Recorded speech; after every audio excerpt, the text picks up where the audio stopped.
Antes deste episódio, um aviso. Este episódio contém passagens gráficas de sujeitos políticos, académicos engajados e liderança pela retaguarda. Portanto, se és uma pessoa que gosta de separar a obra do artista, este episódio talvez não seja para ti.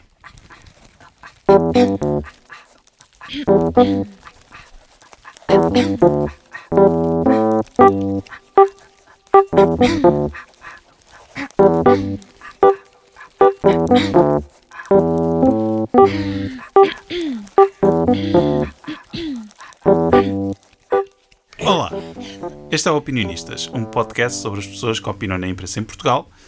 Eu sou o Afonso e gosto bué de ciências sociais, man. Eu sou a Diana e sou uma epistemológica das Beiras. Eu sou o Daniel e sou de artes. Eu sou o Luís e acho que a Serra do Algarve fica no sul global.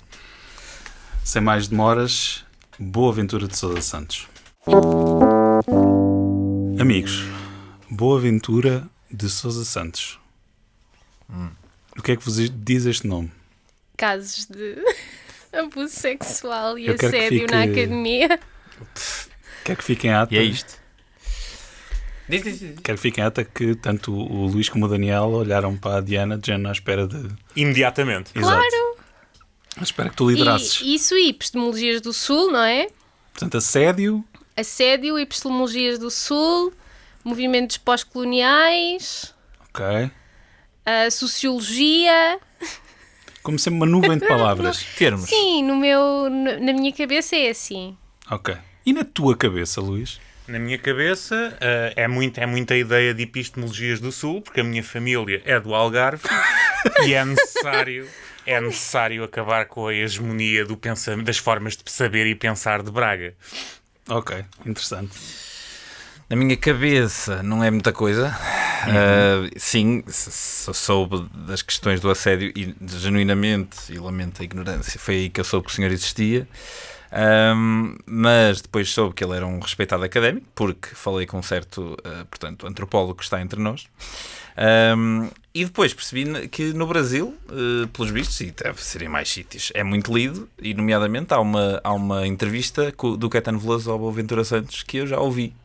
E o que é que achaste? Não sei, não percebi muito bem. Não, admito, não percebi. Isso é um bom resumo. Isso é um bom resumo. Não percebi porque acho que não é a minha área de estudo, portanto aquilo para mim passou um bocado ao lado. Não, mesmo para quem É difícil. isso, Ah, é? eu acho que...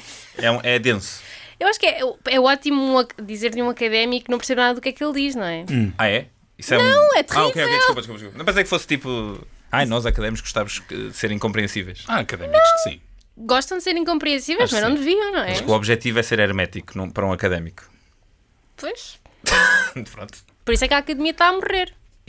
Está a morrer. E um resto de uma boa noite para todos. Foi o Opinionista. Bold shout.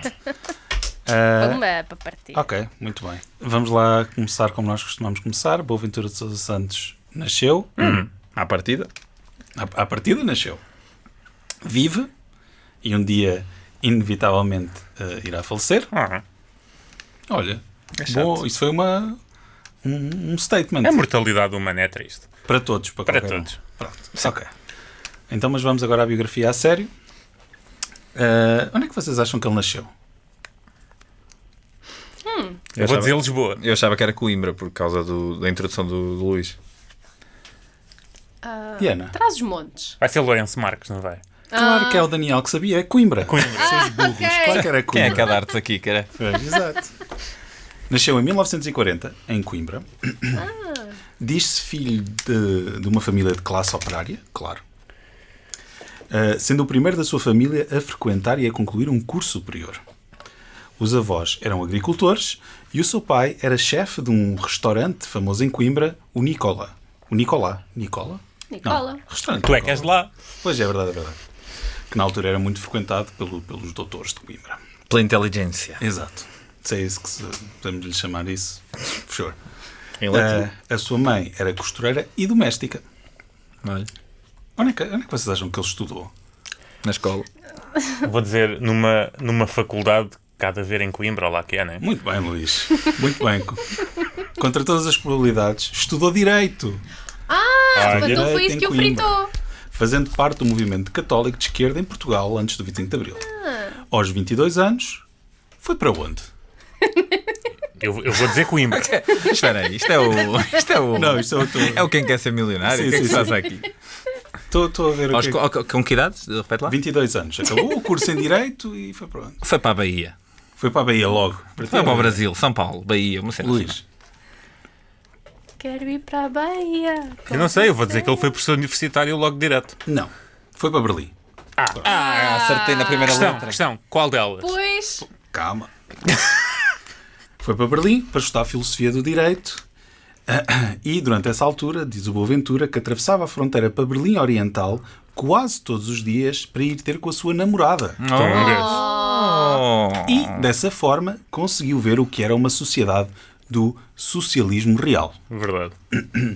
Depois, doutorou-se em Sociologia em Yale, fez o doutoramento durante os anos 70, numa altura de grande radicalização, marcada pela luta contra a Guerra do Vietnã. Fazemos um grande fast forward e vamos já começar a fazer grandes generalizações sobre o senhor e dizer que teve um papel marcante nas ciências sociais portuguesas, ajudou a fundar a Faculdade de Economia da Universidade de Coimbra e o seu curso de Sociologia em 1973, tal como a criar e a liderar o Centro de Estudos Sociais em Coimbra em 1978. O SES. O SES. E foi presidente desse centro até mais ou menos 2011, esqueço-me do ano exato. A maior parte dos ouvintes saberá, mas aqueles que não souberem vou já esclarecer, que ele é extraordinariamente influente do ponto de vista internacional. O Luís levantou o sobrolho. Não. Mas é, sobretudo, no Brasil e no resto da América Latina, e é conhecido pelas suas teorizações e investigações sobre sociologia do direito, epistemologia e globalização. E em Faro também. Também é no Sul. Sim. Tu vais recorrente fazer essa piada, não é? Sim.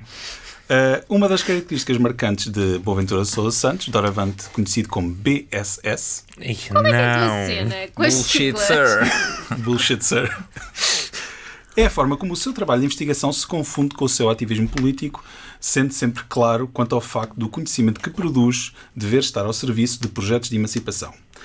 BSS afirma a distinção entre objetividade e neutralidade e assume-a enquanto pressuposto fundamental da sua abordagem epistemológica. Este posicionamento, que marca a sua escola, esteve no centro de inúmeras polémicas e rivalidades com as escolas de ciências sociais lisboetas, como o Instituto de Ciências Sociais, mais ligada a um paradigma puramente positivista. Luís, queres Sim. trocar isto por miúdos?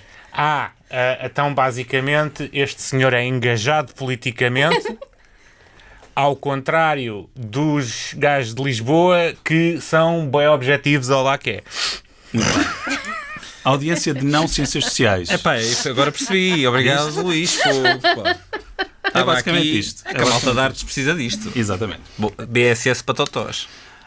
A produção teórica ao qual está mais associado são as epistemologias do Sul, que constitui um quadro epistemológico que tenta distanciar-se de um pensamento eurocêntrico e procura no Sul global abre aspas, a produção e validação dos conhecimentos ancorados nas experiências de resistência de todos os grupos sociais que, sistematicamente, têm sofrido a injustiça, a opressão e a destruição causada pelo capitalismo, colonialismo e o patriarcado. Vou só traduzir. Isto são os homens duros da Serra da Carme Afonso. Já achas que o nosso... Eu este tinha percebido, Luís, e até achei válido. Bastante válido, na verdade. Eu estou a sentir uma certa condescendência no teu tom de voz. Eu não sei porquê, eu escrevi este texto e estou a enunciá-lo pela primeira vez e esta voz surgiu. Ok. Surgiu. Acontece. Espontaneamente Pronto. é isso que... Este quadro teórico substanciou-se no projeto de investigação internacional ALICE, que foi financiado pelo European Research Council. Luís ou Diana, troquem por miúdos, European Research Council. São as bolsas lá da União Europeia. Dos grants. Quer dizer, é bué importante. É de onde vem o dinheiro. É de onde vem isso. bué de dinheiro. Para investigarem. Yeah. Boaventura de Sousa Santos, BSS, nunca fez parte de nenhum partido, apesar de dizer que sempre votou Bloco de Esquerda. Em termos ativistas, uma das suas principais conquistas, digamos assim, ou envolvimentos, foi ser um dos principais impulsionadores do Fórum Social Mundial. Vamos falar dele mais à frente. O seu trabalho docente dividiu-se entre a FEUC, a Faculdade de Economia da Universidade de Coimbra e a Universidade de Madison, Wisconsin. Também é poeta e escritor de rimas rap. Oi? Exatamente. Espera. Para tudo. Há exemplos. Troca-me por miúdos. Vão ter que ir procurar porque eu não tive tempo. Ele é o Sam daqui, de Coimbra? Agora, mais recentemente, Boaventura de Sousa Santos foi acusado de práticas sistemáticas de assédio sexual, assédio moral e extrativismo intelectual por várias investigadoras, juntamente com outro investigador do SES, Bruno Sena Martins. O caso tornou-se mediático e o SES acabou por criar uma comissão independente que, no seu relatório, confirmou, e passo a citar, padrões de conduta de abuso de poder e assédio. No entanto, este relatório nunca especificou nomes e nunca nomeou Boaventura de Sousa Santos pelo nome. Ambos os investigadores foram suspensos dos cargos que ocupavam no centro em 2023. Boaventura de Sousa Santos nega estas acusações e diz-se alvo de uma perseguição política por ser uma pessoa, passo a citar, incómoda. Iniciou um processo por ataque ao bom nome contra 4 de 13 mulheres que fazem parte de um coletivo de vítimas do SES e que assinaram uma carta aberta onde são relatados estes abusos. Este processo está, neste momento, a decorrer. Portanto, legalmente não podemos ter uma opinião. Portanto, corta a parte em que eu disse Jesus. Isso constitui a opinião, é verdade. É verdade. Pronto. Como opinionista, estamos perante talvez o primeiro deste podcast que tem folgo internacional, tendo escrito basicamente para todos os jornais de referência portugueses, recorrentemente, Público, Diários de Notícias, escreveu durante muitos anos para a Visão, escreveu sempre para o Jornal de Letras, sendo que o Jornal de Letras foi dos poucos jornais para o qual ele continuou a escrever depois destas acusações terem surgido, mas também escreveu para muitos jornais de referência fora de Portugal, sobretudo no Brasil, mas por exemplo também escreveu para o El País. Pronto, e este folgo internacional nota-se nas crónicas dele e nos temas que ele escolhe. BSS escreve sempre de uma perspectiva global e comparada, e agora a título pessoal de quem já está a fazer este podcast há muito tempo, já sou um veterano do Opinionistas, foi refrescante ler algumas análises que ultrapassam o meramente conjuntural e que não se esgotam nas tricas de políticos e das suas politiquices, e que fazem o esforço de situar o nosso pequeno país num contexto mais vasto. Viram? Voltou a vozinha. Voltou a voz, não sei porquê. Pois, pá. Não, mas isso é interessante. Pronto. Depois, as crónicas dele também vivem muito o seu próprio trabalho teórico, cujos pressupostos estão estritamente delineados, portanto são muito claros, ele enuncia-os muitas vezes, mas eu vou tentar fazer aqui uma breve súmula e depois o Luís ou a Diana vão resumir. Estás a assumir que o Daniel não tem nada a dizer. é excelente a resumir. Aliás, é o que eu with faço. Daniel today. É o que eu faço, eu resumo. BSS escreve a partir daquilo que ele chama a linha abissal que separa o norte do sul global. É o Equador. Eu quero que isso. E que é reproduzida... Equador! Excelente. Parece que me chama. E que é reproduzida atualmente por uma globalização neoliberal. Esta linha traduz desigualdades materiais de poder e de representação do saber que permitem ao norte oprimir continuadamente o sul. Em resposta, Boaventura de Sousa Santos defende soluções de aprofundamento democrático, soluções muitas vezes que vão para lá da democracia representativa e que não se esgotam no voto, e estas soluções devem ser levadas a cabo e implementadas por uma globalização que ele chama contra-hegemónica, constituída por atores políticos deste sul global. The South shall rise again. Exatamente. Não. Or shall rise for the first time. Ok. Pois. Também posso fazer vozinha? Podes. Eu só queria lembrar aos leitores que o Sul Global é um conceito que não é meramente geográfico. Países como a Austrália pertencem ao Norte Global, apesar de estarem no Sul. Muito bem. Então, mas foi isso que ele disse. Está bem, mas eu também queria fazer vozinha. Pronto, temos a primeira crónica, que é uma crónica escrita nos anos 80, no rescaldo das eleições presidenciais, onde se envolveu Maria de Lourdes Pintacil, e que ela veio a perder. Daniel? Portanto, é logo com gajas que a gente começa. Logo com gajas. Não fazendo sentido falar deste movimento enquanto corpo das ideias políticas de uma pessoa, nem tampouco enquanto processo de candidatura presidencial, regressa à pergunta inicial. Em que sentido faz sentido falar do movimento Pintacilgo?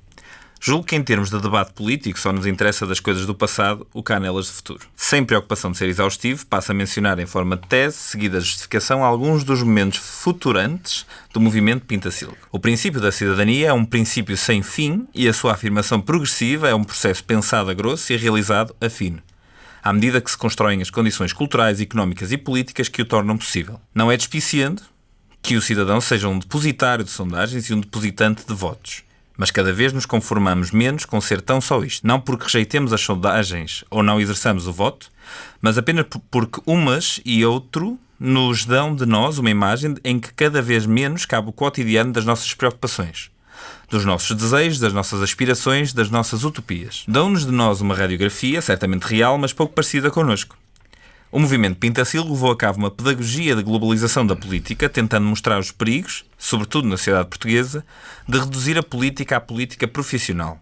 Esta à política partidária e esta à política parlamentar. A democracia mantém-se ampliando-se. A democracia representativa é a condição necessária da ampliação da prática democrática, mas não a sua condição suficiente. Daí a necessidade de articular a democracia representativa com a democracia participativa. Trata-se de fazer intervir no espaço de cidadania global os espaços das cidadanias parcelares, tornando-os presentes no poder local e no poder central, mediante o alargamento do conceito de parceiros sociais e de grupos de pressão. Ouvindo e fazendo ouvir... Ainda não era para continuar? Já podias ter parado. Desculpa. Porque, imagina, tu estavas a falar e eu estava a ver o Luís a transpirar ICS. Isto é um fenómeno... é um fenómeno fisiológico, que é muito particular dos jovens adultos aqui de Lisboa, em que eles começam a ficar irrequietos. Sem dúvida. Então, diz-me. Eu vou dizer primeiro. Se vocês têm amigos... Primeiro, podias resumir o argumento. Não. Queres ir direto? Queres ir direto para a caricatura? Se vocês têm amigos que estudaram ciências sociais, lembrem-se, eles não têm culpa de falar assim, eles foram treinados para falar assim, eles não querem ser chatos, mas são. Ok? Eu acho que ia ter muita piada se o Daniel a falar fosse metido tipo em 2 vezes speed e tipo... Porque tipo, aí a meio... a gente já percebeu que sim, das dinâmicas do... Por acaso não acho. Não acho que nada neste texto... Chato! Daquilo que ele... Eu adorei! Vá, então, o que é que deste texto te pareceu repetitivo, Luís? Para além da tua a versão centralista. Sim, primeiro que tudo é intolerável uma pessoa que não seja de Lisboa ter uma opinião. Sim. Portanto, eu acho que tenho também de fazer o estereótipo da pessoa que sou, não é? Sim. Não. É só chato. É chato. Rebate os argumentos. Não, podes rebater tu. Mas não é nada contra, é só chato. Mas continua. Mas eu acho que ele fez. Acho que estão pontos bastante válidos. Sim. Sobre o que é a participação democrática e sobre o que é o papel do cidadão numa sociedade contemporânea. É verdade. Então temos aqui o contraste da estética.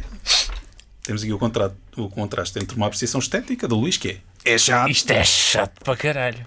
E uma apreciação intelectual da Diana, que é isto é válido.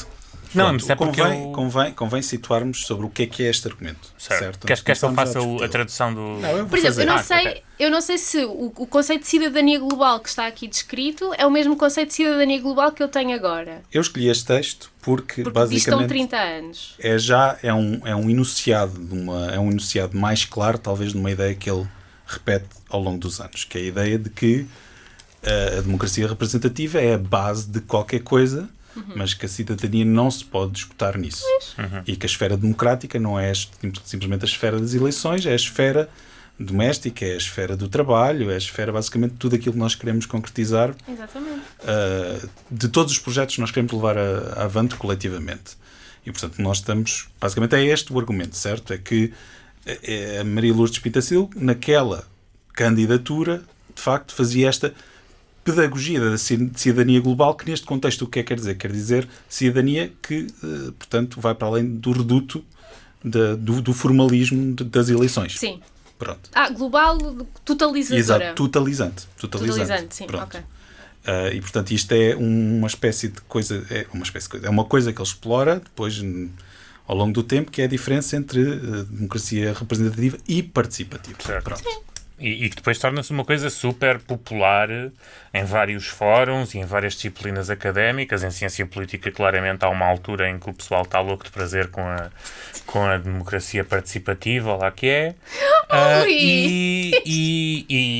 Qual é que é o mal das pessoas participarem nas suas vidas? Por acaso estou curioso, Luís, com o teu desdém. Porque eu não vou dizer que percebi tudo. Porque, pronto, Mas percebeste este argumento? Agora geral? que vocês, pronto, também, Trocaram a ler torna-se um bocadinho mais difícil para alguém isto, que já não tem esta linguagem à partida. Porque por isso é que eu disse aquilo no início, que é, muitos dos textos dele, de opinião, são muito sui generis porque não são reflexões sobre aquilo que acontece no dia-a-dia. São basicamente declinações da sua teoria, certo? O que às vezes resulta muito bem, eu acho que neste texto resulta particularmente bem, mas outras vezes é só teoria forçada no cotidiano. Mas por isso é que os textos também surgem densos e complicados e chatos, não é? Porque é uma maneira muito académica de escrever, Claro. muito Sim, também li a saltar imensas coisas, portanto imagino Exato. que torna a coisa também mais... Pronto. Ou não, Exato. mais fácil. Mas, Se calhar a repetição torna a coisa mais fácil. mas sim, às vezes. desculpa. Estavas Não, estava a perguntar ao Luís porque genuinamente gostava de ouvir o argumento contra, porque se calhar ajuda-me também a perceber este melhor. Eu genuinamente não percebo. Eu não leio artigos de ciência política, mas isto não me pareceu uma escrita particularmente académica. Eu não disse que era uma escrita particularmente académica, disse que era chato. académico. Assim, então, um pouco.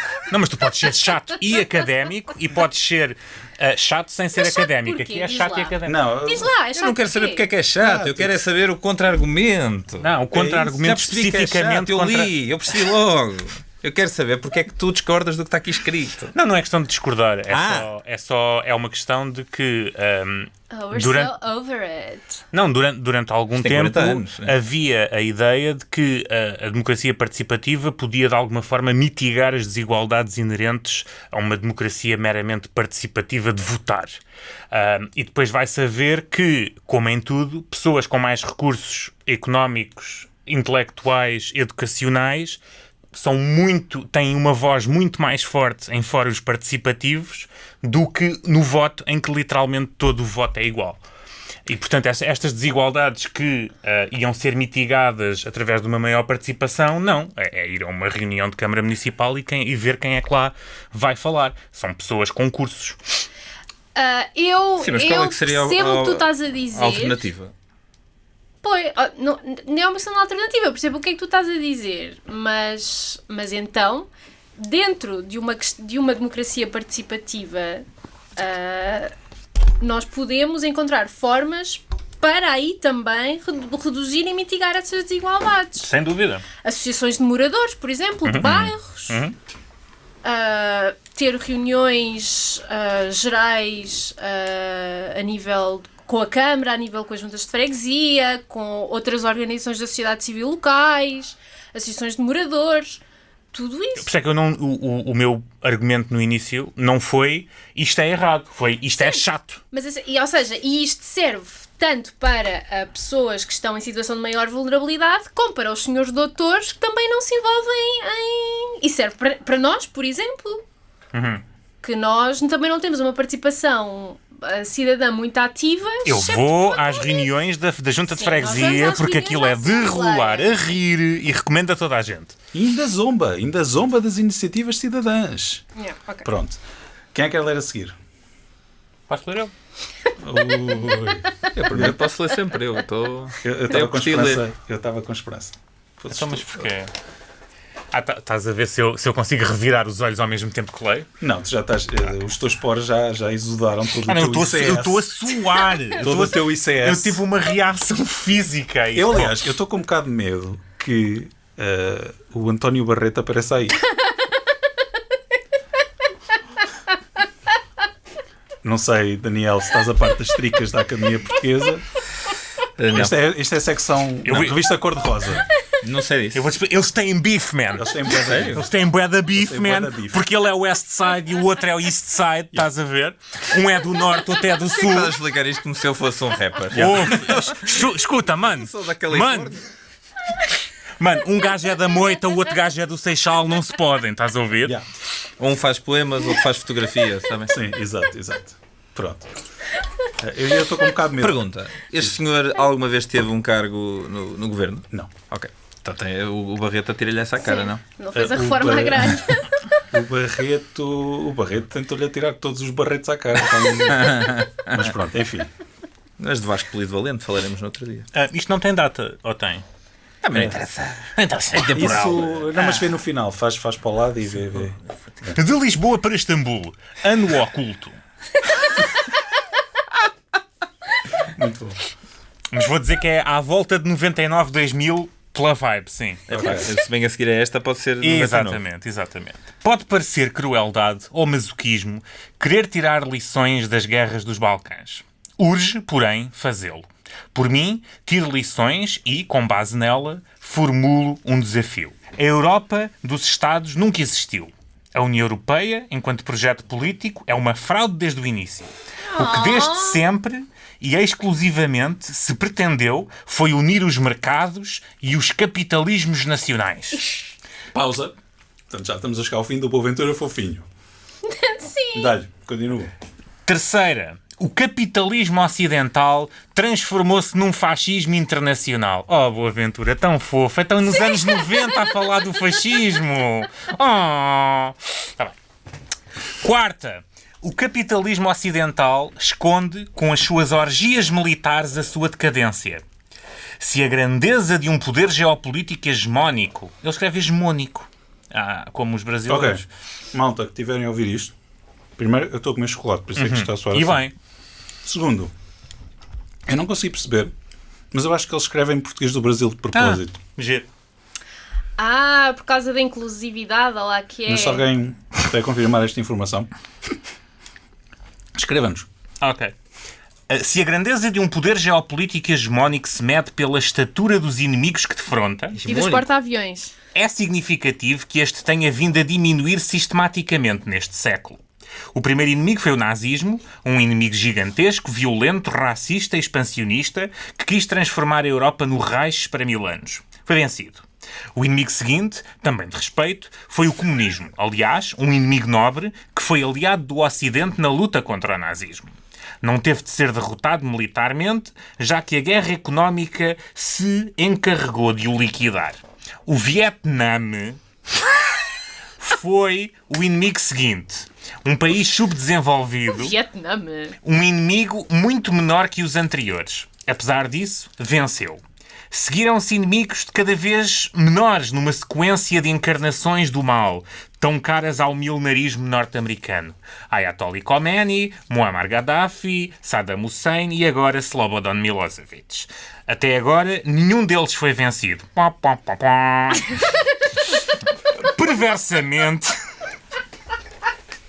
Perversamente, a consequência da intervenção ocidental foi sacrificar e manter os ditadores no poder. Quinta, os inimigos do Ocidente capitalista parecem-se cada vez mais connosco. Por muito que nos custe, Milosevic é tão ocidental quanto nós. Por quanto tempo vamos manter a ilusão de que não seremos nós a vítima final do fascismo internacional à solta? Essa agora eu não percebi, desculpa. Mas isso não acabou. Tenho que continuar? Sim. Sem ser capaz de fazer das fraquezas força, o nosso país, quando terminarem os fundos estruturais, ainda não terminaram 2025, será tão insignificante quanto temos sido. Perante estas lições, formulo um desafio. Se nós, europeus, quisermos mostrar que é possível uma alternativa pós-União Europeia, teremos de começar por ser capazes de organizar um cordão humano de Lisboa a Istambul. É necessário que no mesmo dia, à mesma hora, seja possível aos europeus sentir, de mão em mão, a passagem da vontade de lutar pela paz. E, com ela, por uma Europa multicultural, unida, pela força da história e da solidariedade, e não pela força dos mercados. Eu não... ok. Eu só queria... Agora perdeu-me. Então, perdeu-te onde? Perdeu-te na... Estão a ver bué de guerras, então vamos fazer um cordão humano Não, daqui até perdeu-me um Istambul. bocadinho antes disso. Pois, mas isso é uma proposta real? É tipo... Eu acho que sim, acho que era Eu acho que é literal. baseado naquele cordão bandeiras humano que à houve... Pois, por causa de Timor. Não, na Estónia, Letónia e Lituânia, quando foi o fim da União Soviética. Sim. Pois. Mas tem aqui, saber a isto aqui opinião tem deles sobre a Ucrânia. várias, isto aqui tem várias parvoíces. É interessante este Então vá. artigo. Eu não percebi uma coisa. Porquê o Vietnã? Esperem. Ah. Quem quer resumir o argumento? É importante. Isto não é um argumento, são 6. Ele não tem argumentos. É um Ele tem, argumento geral. ele tem 6 conclusões, não é? A primeira é que vem o fascismo, porque a Europa é fascista. A Europa Mas é fascista de um determinado ponto de é vista. fascista, neoliberal, etc, Pronto. etc. Pronto. É importante perceber aqui que isto é outro pedaço das teorizações dele, que é, ou seja, há uma globalização neoliberal em curso e a Europa, muitas vezes, surge como, para o BSS, surge como veículo dessa globalização neoliberal. Em curso. O Em GLEP. curso. O GLEP. Não, GNEP. Não, globalização neoliberal. GNLP. GLEP. Não sei. GNLP. Corta isto, Afonso. BSS faz o GNEL. É o que eu estou a tirar até agora, amigos. Depois, realmente, a gente parar com o genocídio na Bósnia foi muito mau. Pois é isso que eu não... Foi a segunda parte em que ele me perdeu. Foi muito Não mau a percebi. gente parar com o genocídio na Bósnia, porque realmente o bósnio é um bicho que merece, não sei, ser morto, deve ser. Depois, os nossos inimigos são cada vez menos impressionantes. Portanto, começou com o Hitler, forte. Foi para o Stalin, mais fraquinho. Passou para o Ho Chi Minh, e mesmo assim perderam. E depois agora é um Saddam Hussein, um Gaddafi, tipo, o que é isso? E cada vez mais parecidos connosco. Sim. Então, mas é suposto os ditadores serem... Não percebi. A questão aqui é que, segundo o BSS... Porque também aplicam lógicas capitalistas? É por causa disso? Não, é porque se no início o Ocidente envolvia-se em lutas que o BSS acha de Meritórias? valor porque era de homem para homem, estás a ver? Plano de igualdade. Baionete para baionete? Hitler aliados. Sim, senhor, é uma guerra que deu luta. Stalin, mais uma vez, valeu a pena. Sim, valeu senhor. a pena. Apesar deles não terem apoiado contra o nazismo, valeu a pena. Ganhámos. Nem precisámos de ir lá dar um pano encharcado na cara. Foi mesmo através do... Foi sem disparar um tiro. Foi sem disparar um tiro. Foi através da economia. Depois, a partir daí, foram guerras que ele começa a parecer-lhe que são imperiais. Porque são sempre do mais forte para o mais débil. Sim. Acho que é isso. Por exemplo, o Saddam Hussein invadir o Kuwait ou o Slobodan Milosevic começar a matar Não, bósnios. mas do ponto de vista do Ocidente, para com esses adversários. Pois, porque esses adversários Mataram também pouco. mataram pessoas. Também Estás-me a dizer invadiram isso a mim? países mais fracos. Não estou a perceber. Genuinamente eu não estou a perceber. Pronto. Eu vou dizer uma coisa aos ouvintes. A gente parece um bocado parvos a falar disto, porque este texto é um bocado parvo. Honestamente. Ok, pronto. Agora Corta os isto, nossos Afonso. inimigos são fraquinhos. Já nem nos metemos em guerras nucleares. Porque é que a gente não vai estourar com Xangai? Se calhar podes ver isto de outro ponto de vista que é igualmente parvo, que é, ele começa a achar que há guerras que deixam de ser inevitáveis, certo? E O começam a bem ser... contra o mal. É isso. Ou seja, houve guerras que ele achou apropriadas e de valor e outras guerras que não, e começou a revelar a verdadeira essência fascisante do Ocidente. Então, mas os Balcãs, a guerra nos Balcãs, Que é a que és que- participação do Ocidente foi negativa?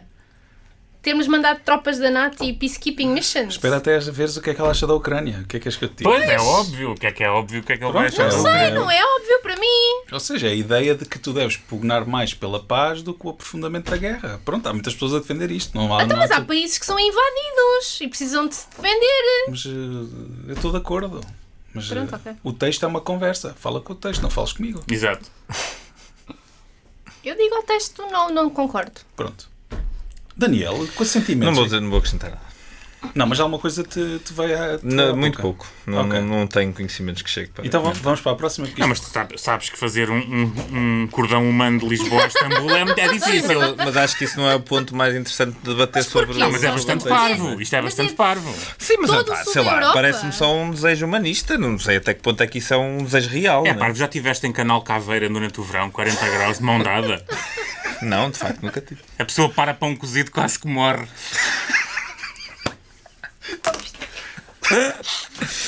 Então o problema é a marleja. Tá. Exato! Está cá o computador, tenho de ver. Tinha aqui uma nota sobre isto.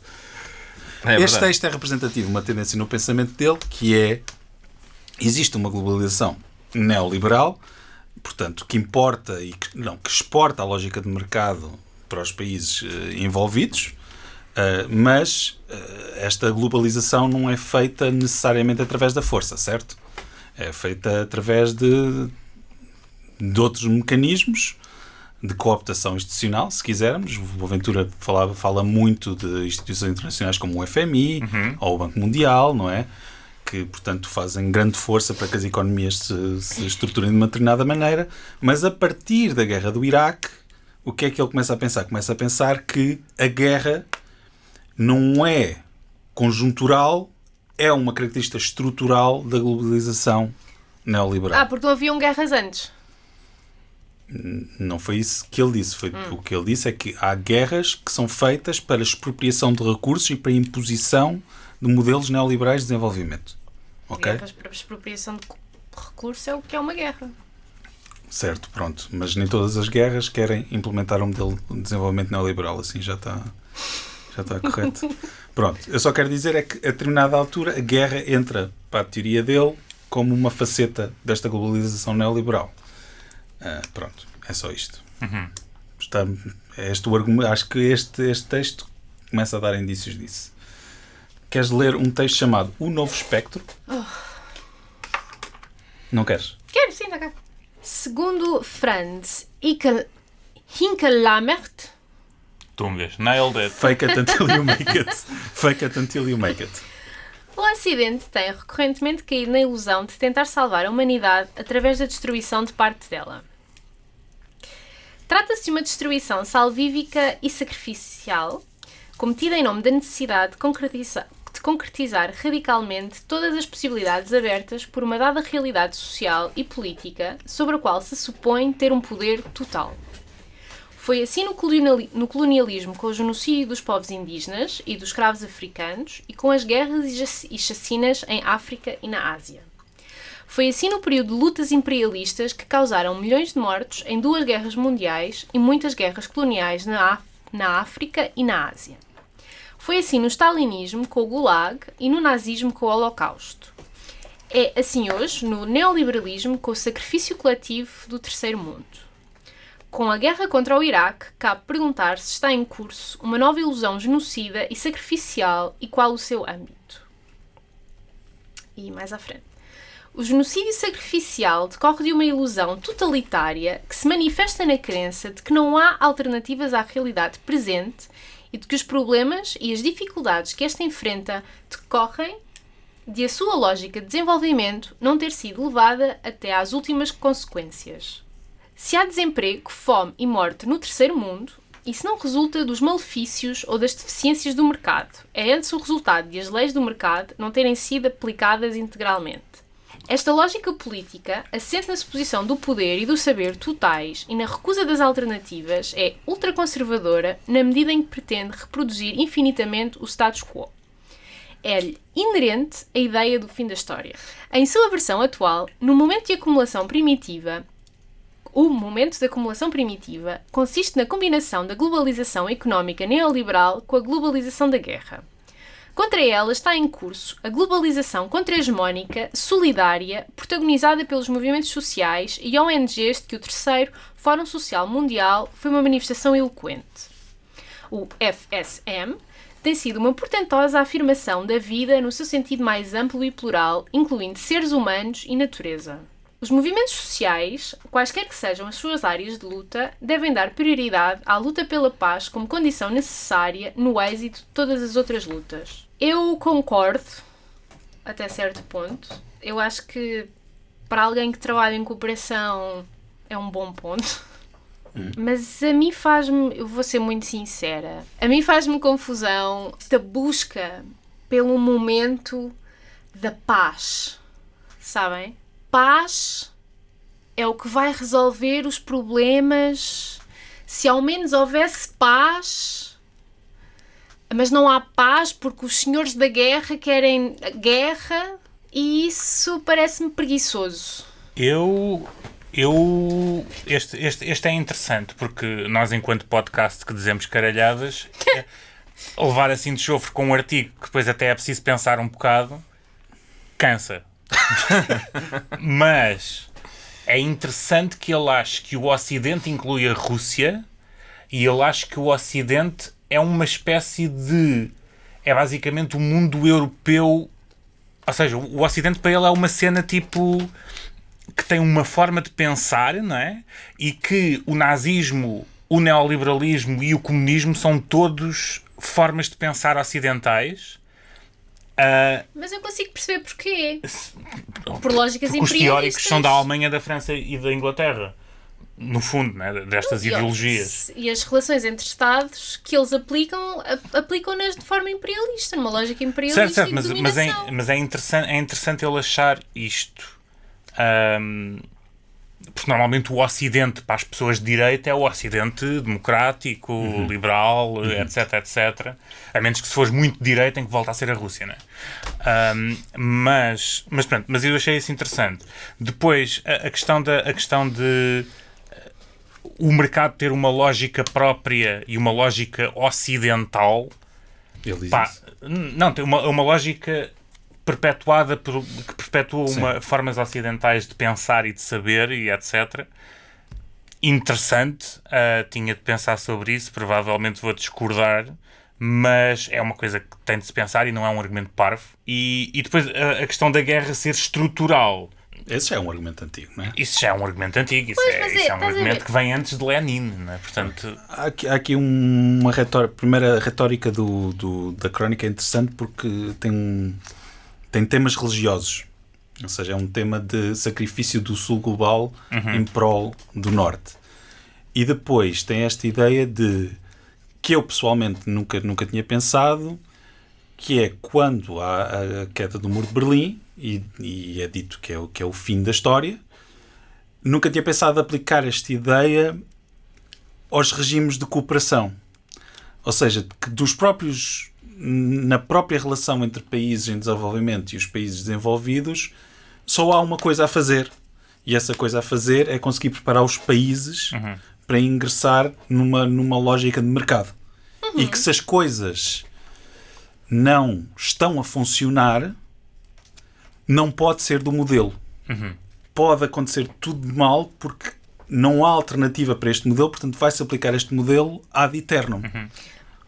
e os liberais não, os liberais no geral têm muito essa coisa, e ele aponta, e eu acho que ele tem razão, que é se o país não está a entrar o suficiente, não está a adaptar-se o suficiente ao mercado, então é preciso abrir ainda mais o mercado para ele se adaptar ainda melhor. Sim, Ou seja, exatamente. a ideologia não tem nenhum momento em que, espera lá, se calhar isto não está a funcionar. Exato. E nesse sentido é totalizante. Sure. Possível. Por outro lado, nós temos um número diminuto de países que eram pobres e passaram a ser ricos, e esse número diminuto de países que eram pobres e passaram a ser ricos normalmente fazem-no integrando-se no mercado global, com indústrias muitas vezes apoiadas pelo Estado, ou seja, não é um regime perfeito de neoliberalismo, tem políticas públicas, e há vários modelos, sei lá, estamos a pensar nas Singapuras, Coreias do Sul, Taiwanes, Malásias desta vida, não é? Que são países que eram pobres e hoje em dia não são provavelmente mais ricos que nós. E, portanto, é normal que as pessoas olhem para estes países e pensem, se calhar adaptar ao mercado é uma solução possível para o seu desenvolvimento. Ou seja, não é absurdo. Não é questão de ser absurdo, é questão de fazer um texto a este nível de abstração. É sempre possível fazer críticas dessa maneira, certo? É sempre possível, apontar as brechas que se formam quando estamos a tentar cozinhar um bolo tão grande. Sim, porque o que ele está a falar é, olha, vamos lá falar do sistema global. Pois. Certo. Eu ia dizer apenas duas coisas. Em relação àquilo que tu disseste, a guerra ser estrutural ou seja, mas eu não sei, mas kinda is. Ok. Mas não, estrutural ao sistema capitalista, não estrutural à humanidade. Mas é estrutural à humanidade. É Pronto, sempre então uma luta estás a entre... discordar dele, certo? Pois.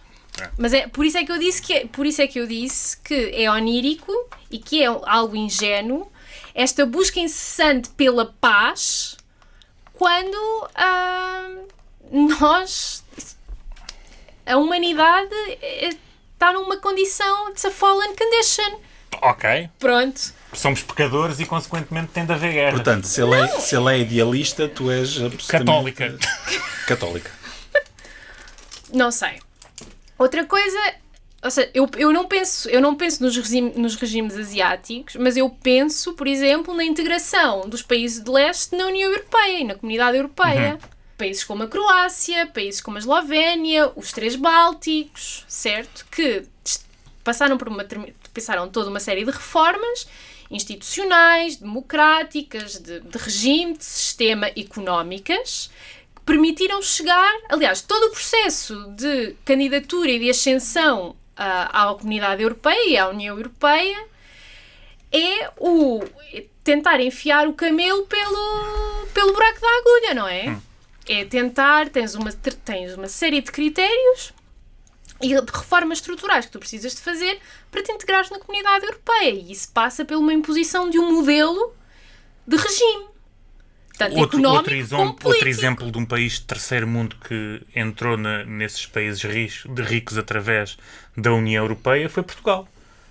Pois. Que era um país de terceiro mundo. Eu descobri há pouco tempo que Portugal ultrapassou em PIB per capita a Líbia em 1989. Portanto, éramos mais pobres do que um país do sul global.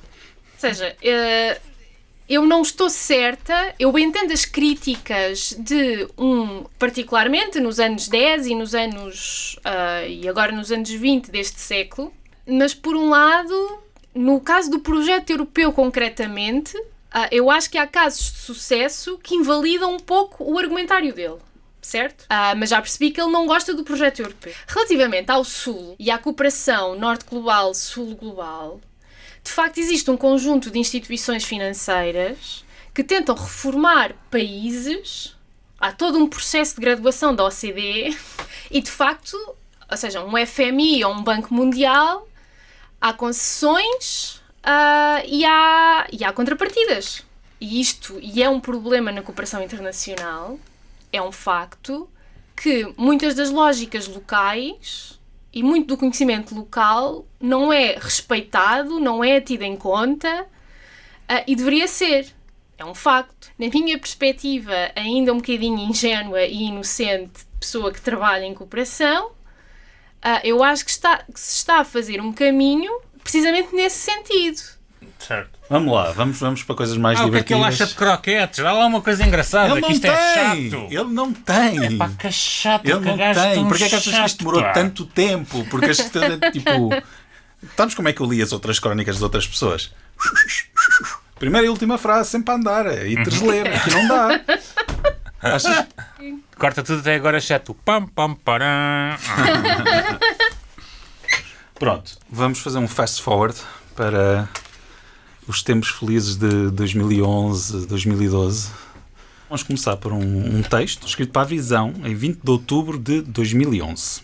Está em curso o processo de subdesenvolvimento do país. As medidas que o anunciam, longe de serem transitórias, são estruturantes e os seus efeitos vão se sentir por décadas. A maior perplexidade dos cidadãos indignados reside na pergunta: que democracia é esta que transforma um ato de rendição numa afirmação dramática de coragem em nome do bem comum?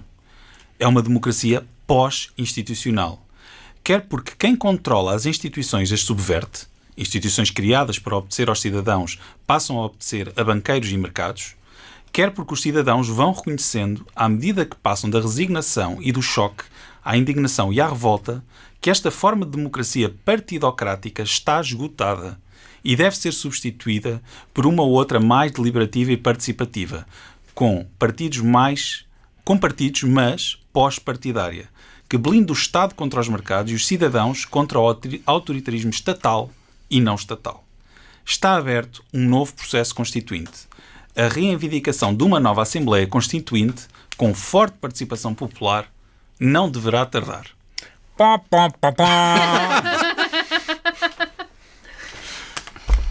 Não tardou, pessoal.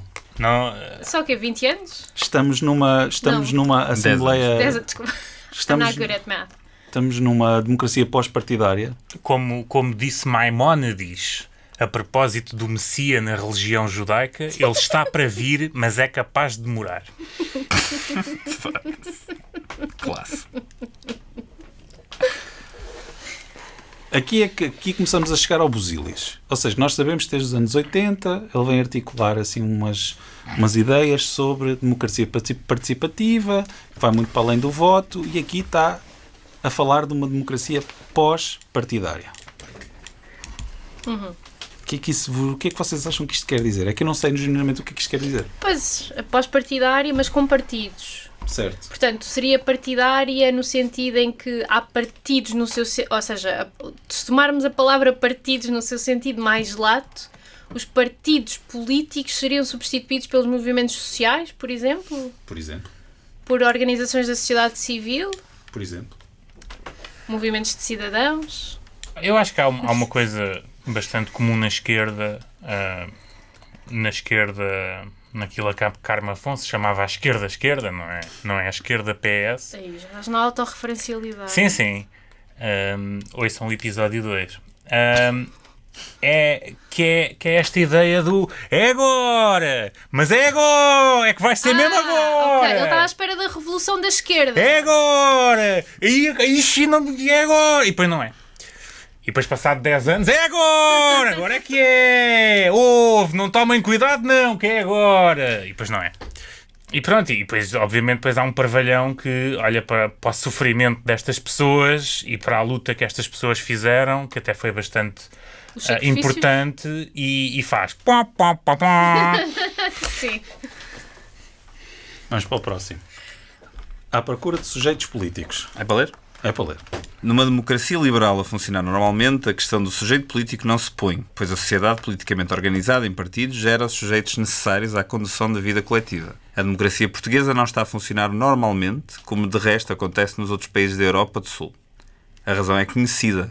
É uma democracia tutelada por uma força estrangeira que não responde democraticamente perante os portugueses. Temos dois movimentos de indignados, os que só têm a rua para se indignar e os que têm ao seu dispor os jornais, as rádios e as televisões para o fazer. De tudo resulta que os partidos no poder são um sujeito político ausente, ao mesmo tempo que não parece haver um sujeito alternativo, já que o PS, depois de ter assinado o memorandum e as suas parcerias público-privadas, só poderá ser oposição se começar por se opor a si mesmo. A expressão da ausência de sujeitos políticos à direita e ao centro está na proposta de um governo de unidade nacional que gira a crise até que a Europa a resolva. Daí a minha convicção de que estamos à procura de novos sujeitos políticos. O cenário mais credível tem duas dimensões. A primeira... O cenário mais credível. Ok, vamos ver. A primeira é a constituição de um novo sujeito político que capta a energia de muitos milhares de cidadãos dispostos a soltar-se das suas lealdades partidárias para encontrar uma solução para o país a partir de alternativas concretas. Credível. Não se trata É o de criar... Bloco Central, mas da sociedade civil. Não se trata de criar um partido novo, trata-se de criar uma frente eleitoral e política através de um ato de refundação de dois partidos, o PS e o BE. BE. O Bloco?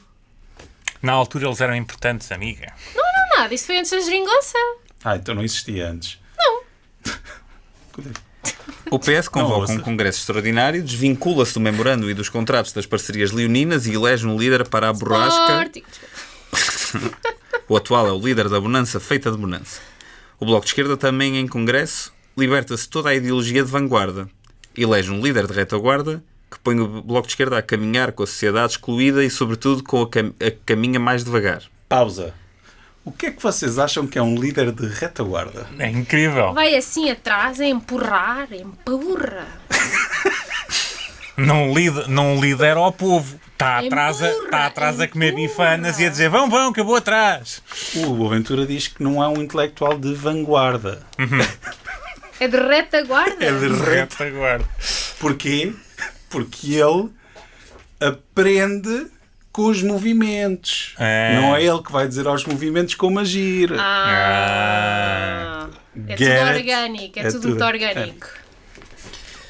Só há outra coisa, não é? Assim refundados, estes dois partidos podem gerar um novo sujeito político de alta intensidade democrática. Em alta intensidade pela retaguarda.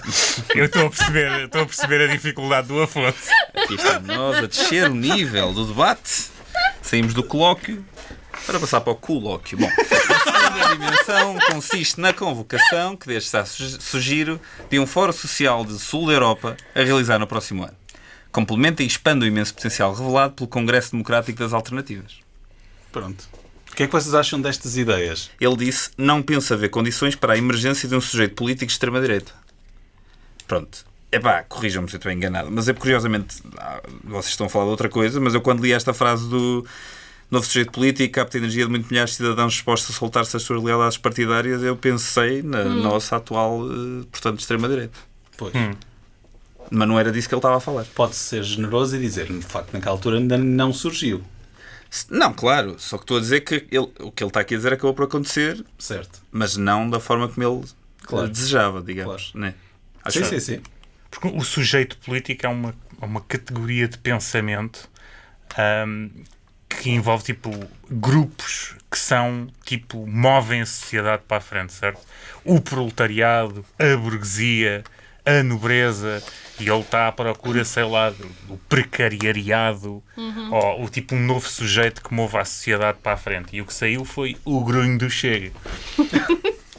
Ok. E se eu vos dissesse que há uma pessoa que vai fazer uma aparição especial neste podcast? Hell yes! Uma pessoa que nós todos adoramos, que já participou neste podcast antes e que vai participar outra vez.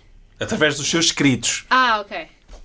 Escreveu uma crónica que se chama O Fecho de Contas entre Boaventura de Sousa Santos e a esquerda. Carmo Afonso. Carmo Afonso. Carmo Afonso. Temos um crossover. Temos um crossover.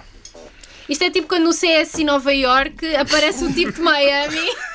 Yeah. O fecho de contas entre Boaventura de Sousa Santos e a esquerda. Isto foi escrito, obviamente, depois do surgimento de acusações contra Boaventura de Sousa Santos. Ok? E ela diz: o facto de Boaventura de Sousa Santos ser de esquerda e ser progressista parece constituir uma razão acrescida para ser criticado. Fará isto algum sentido? A meu ver, faz pleno sentido. Ok. Isto é raro, mas boa, Carmo. A ideologia e as causas que Boaventura estudou e defendeu são visceralmente contraditórias com os seus atos. Não é compatível defender uma sociedade justa e usar uma posição de domínio quando se ocupa uma. Boaventura de Sousa Santos tentava ter relações sexuais com mulheres que estavam em situações precárias. Também não é compatível defender a luta das mulheres e atacá-las num ponto que historicamente as faz vítimas, a sua sexualidade. E depois diz: não voltarei a ler, com interesse, os escritos de Boaventura de Sousa Santos. É possível separar a obra do seu criador, mas não encontro boas razões para o fazer. Melhor, não encontro boas razões para esse esforço. Agradeço a todas as mulheres que corajosamente o denunciaram. Talvez o seu exemplo sirva de motivação para outras mulheres fazerem o mesmo. Boaventura de Sousa Santos fez muito pela esquerda, mas esse contributo fica agora obliterado por se saber que era um homem desconectado daquilo que defendia. A esquerda não lhe deve nada e também não é desejável que Boaventura fique a dever-lhe alguma coisa. Rare win. A Carmo Afonso, pelo menos, nunca ninguém a acusou de não ser assertiva. Portanto, isto para vocês é closed case. Digamos assim, a Carmo Afonso fez a súmula do que era preciso dizer Mais ou sobre menos, isto. não é? Não aquela parte do agora já não temos de Pois. ler. Não é bem assim. Porque... Ok, twins. Please. Não, ok, não é- creepy twins. Não, porque eu não tenho esta visão engajada do que é o trabalho académico. Os académicos ou valem a pena serem lidos ou não, né? E Nós se o continuamos a Heidegger... ler, exatamente. Se o Heidegger... Epá, foi incrível. Foi. Ok, creepy twins. Exato. Se o Heidegger que era nazi... Yeah. nós podemos todos não ler Heidegger porque ele era nazi, mas quem perdemos somos nós, não é ele que está morto. Portanto, acho que se calhar o Boaventura é capaz de cair nesta categoria. Não é o Heidegger, mas Não é alemão. Não é alemão, mas é capaz de ser a coisa mais extraordinária, o académico mais importante que este país produziu nos últimos anos. Ciências sociais. Tens aquele gajo lá da neurociência e tal. Tens vários gajos. Shout out ao Vicente. Tá bem, mas ou seja, há certas pessoas que são demasiado importantes. Vicente Valentim. Há certas pessoas que são demasiado importantes para tu dizeres, bom, este eu não leio. Não é assim, não é? Não, é fácil. Percebo, se calhar, agora estavas a falar tipo economicamente, tipo, mas se calhar podes ir ler os livros na biblioteca e não comprar os livros para lhe dar royalties. Eu posso dizer que para fazer este podcast foi morto o equivalente de um pequeno cachorrinho, porque eu comprei um livro. Fogo. Afonso. Um pequeno cachorrinho. Não sei, a metáfora é de género, kill a little puppy, estás a ver? Tipo, no animals were armed during this program. Ok.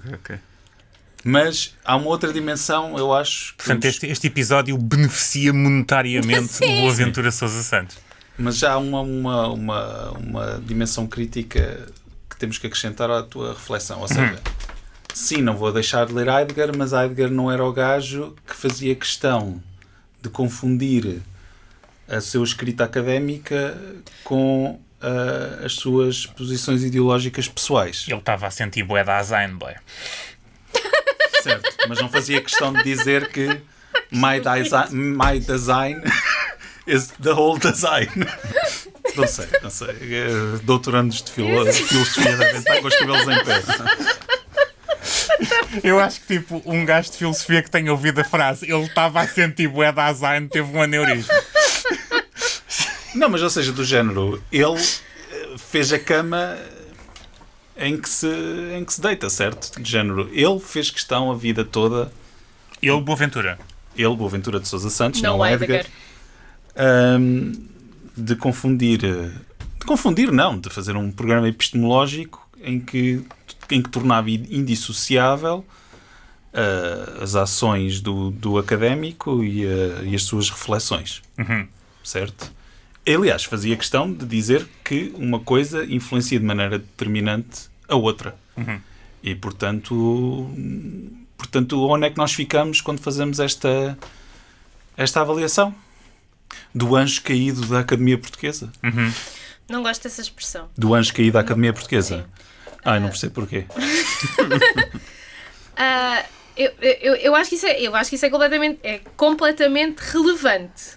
Certo? Ou seja, uma própria assunção de aquilo que eu digo, aquilo que eu reitero na minha produção intelectual e na minha produção académica tem que ser sempre acompanhada de uma atividade concreta e engajada tipo nas minhas relações sociais e nas minhas relações políticas, etc. Por isso é de uma contradição interna e inconsciente extraordinária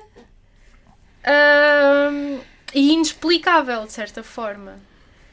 Por isso é que eu acho que isto tem ou seja, tornaram-se habitual estas discussões de separar a pessoa da obra. Eu só acho que este caso é ligeiramente diferente porque ele fez questão de casar moralidade académica com moralidade pública.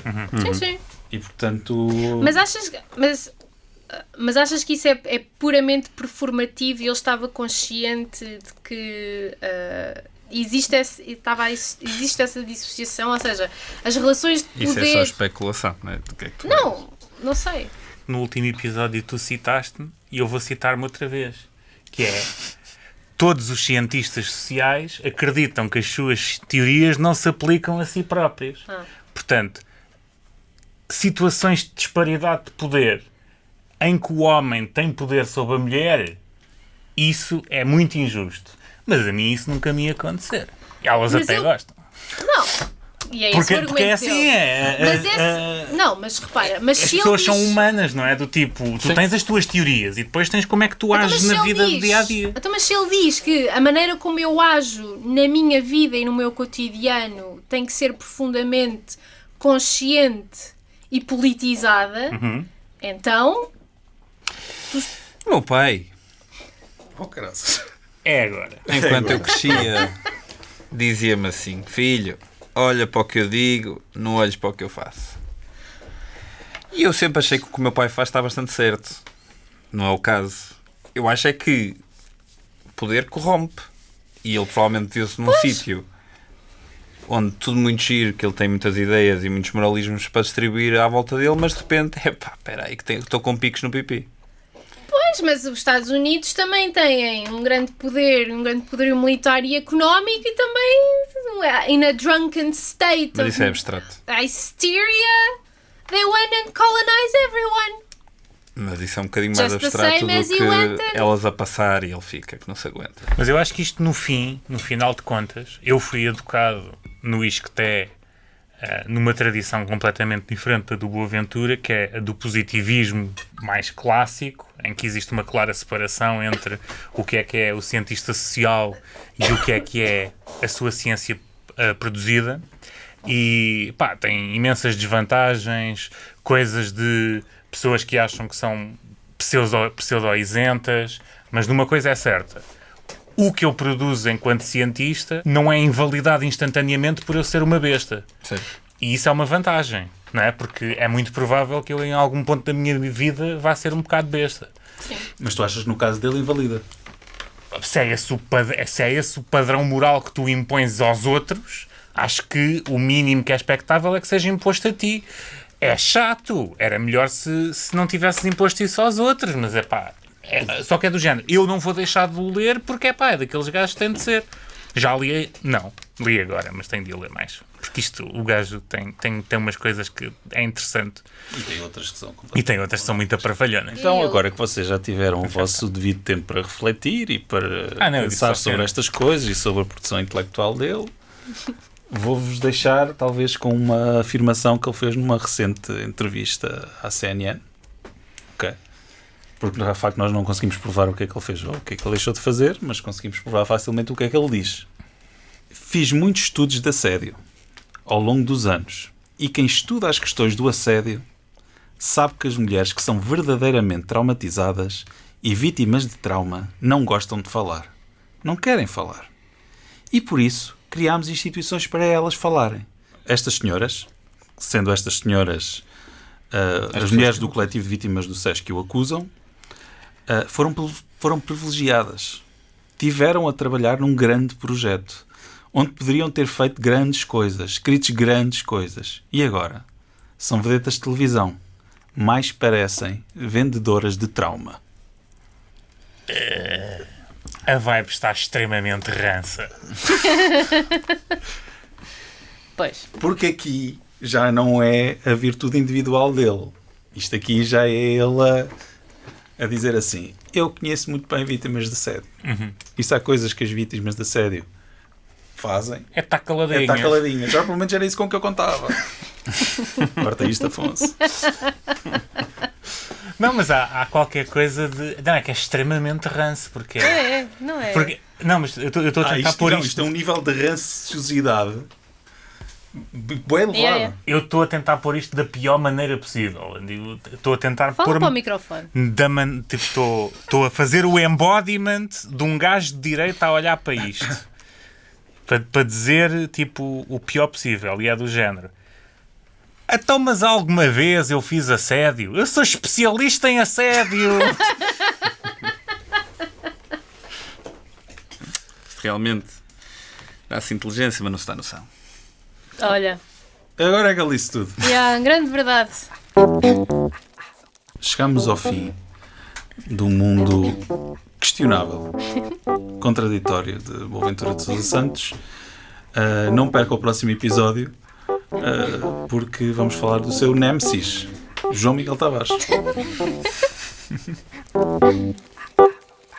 Este podcast conta com música de Beatriz Pessoa e ilustração de Sara Bento de Castro. Sigam-nos no Twitter, Blue Sky, Substack e Instagram.